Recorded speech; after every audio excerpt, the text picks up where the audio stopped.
Hey à tous! On se retrouve pour parler d'une autre sélection officielle à Cannes, Sibylle de Justine Triet. Sibylle est une femme psychiatre qui désire se remettre à l'écriture. Alors qu'elle voulait délaisser tous ses passions, elle accepte d'aider une jeune femme, une actrice enceinte de son partenaire qui lui est en couple avec la réalisatrice du film. Tout ceci va ainsi permettre à Sibylle de trouver l'inspiration.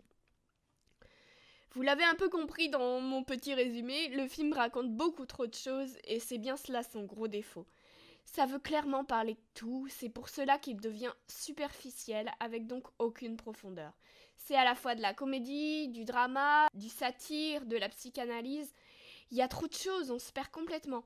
Ça va dans beaucoup trop de directions, la jeune fille qui est enceinte, qui avorte, qui vit une liaison secrète avec l'acteur qui est en couple avec la réalisatrice, Sibylle qui veut écrire sur elle, Sibylle qui a un autre passion, un jeune enfant qui ne sert pas tant que ça, son flashback avec son ex qu'elle n'arrive pas à oublier, mais elle est aussi mariée, elle doit s'occuper de ses enfants, elle est aussi alcoolique, et je suis sûre d'avoir oublié des choses, mais voyez le tableau, il y a beaucoup trop de choses, on peut pas en parler pendant 2 heures de film donc. Ça en devient bordélique, c'est bancal dans les intentions de mettre les idées en vigueur, et ça nous ennuie pendant de bonnes parties parce que c'est vachement lassant même.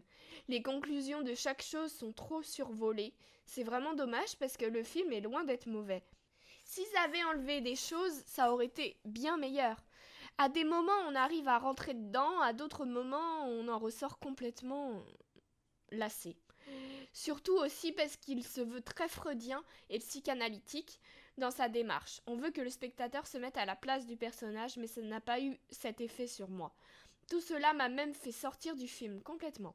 Je suis très mitigée sur ce film parce que voilà, il a pas mal de maladresse, il y a des choses qui se voient venir à des kilomètres, il y a pas ou peu de surprises.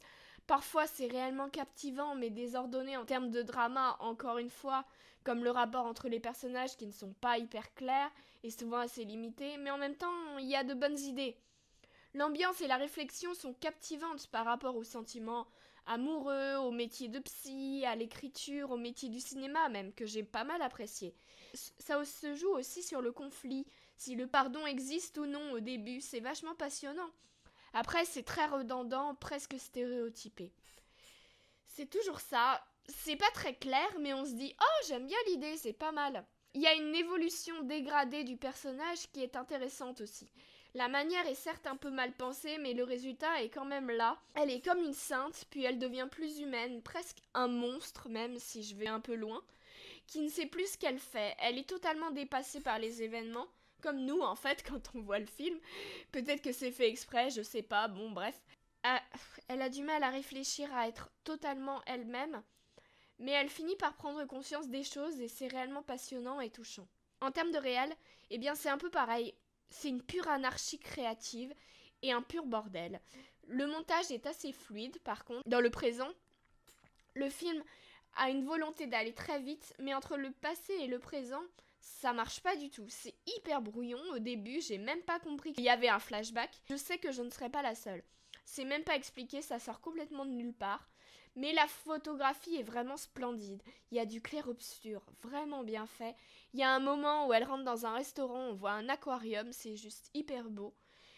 Et il y a une répétition de jeux de miroir, en veux-tu, en voilà. Et puis clairement, Justine Triet veut sublimer Virginie Efira comme si elle était sa muse. On voit pas mal de gros plans sur elle, elle est très souvent au milieu du cadre, magnifiée à chaque plan, et puis beaucoup de travelling avant sur elle aussi.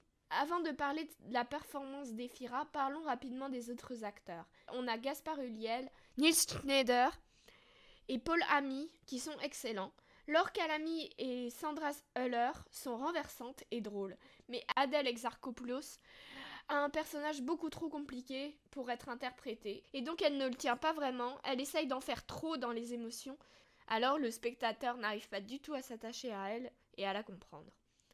Inversement donc pour Virginie Efira, qui est une actrice que j'adore. Dans le film, elle est splendide, grandiose, elle a un charisme de fou et aussi une très belle voix quand elle chante, je le reconnais. En gros, Sibylle, ce n'est pas un film que je vous conseillerais de voir.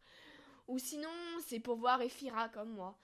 Et encore, allez-y avec quelques réserves en vous parce que c'est un film certes ambitieux qui veut parler de pas mal de choses, mais ceci en devient trop confus et brouillon, et donc difficile d'accès. C'est un film imparfaitement bon en fait. Et je ne comprends pas pourquoi ce film a été sélectionné à Cannes. Mystère. Voilà, j'espère que ma critique vous a plu. N'hésitez pas à aimer ma vidéo, à la partager, allez voir des films, et moi je vous dis à plus.